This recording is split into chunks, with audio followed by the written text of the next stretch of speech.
Hi, this is Scott Garibay, and today we're going to talk about Dungeons & Dragons, and we're going to talk about Dungeon Craft's video about Dungeons & Dragons being the 800-pound gorilla king of all tabletop role-playing games. And today we're going to talk about rules and how the Dungeons & Dragons rules are really spectacular and really are a major separator for it and every other tabletop role-playing game on the planet. Because nothing really has the voluminous number of benefits that Dungeons & Dragons has. So today we're going to talk about rules and one specific attribute, which is the unified dice mechanic. This was Dungeon Craft's, he said this. I had never heard this before. It's such a brilliant, quick, simple summarization of the unified dice mechanic within Dungeons & Dragons. All right, so the vast majority of rolls in Dungeons & Dragons are D20s to determine if you hit, right?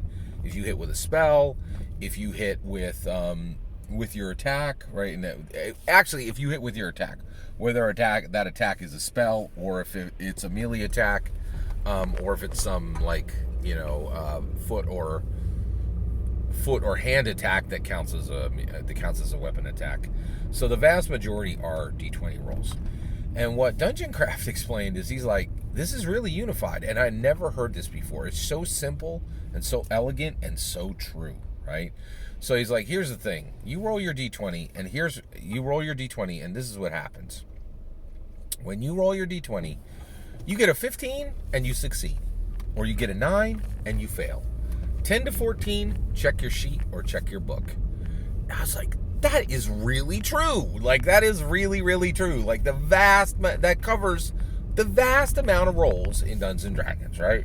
15 or above, you hit it, right? Like 18, and it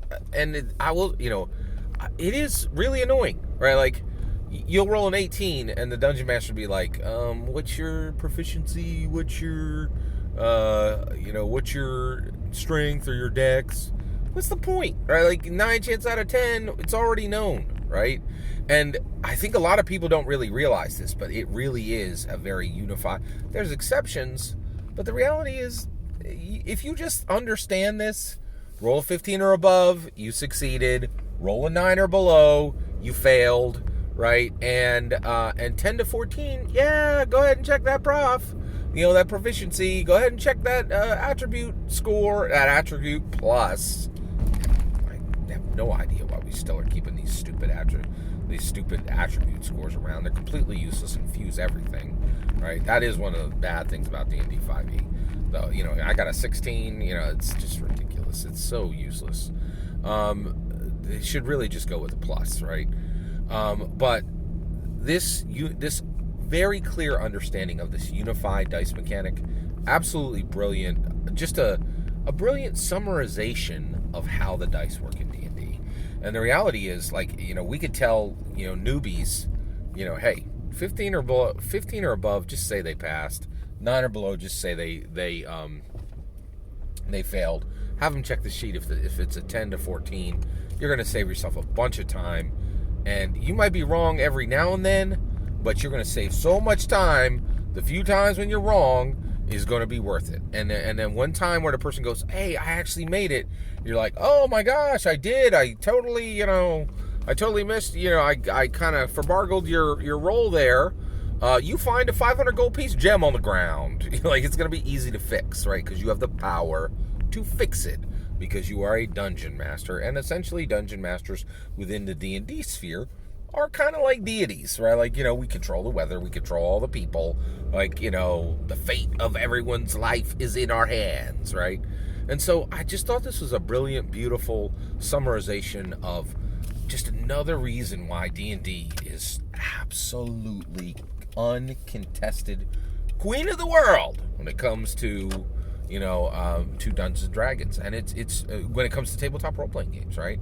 Which is pretty amazing because there's not that many times where something is the first out of the gate and is still the best decades later, right?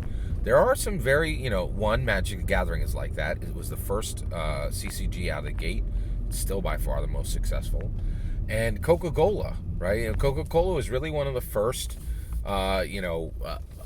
It's much, much older than Pepsi, and it's still on top, right? And I think this is an American thing.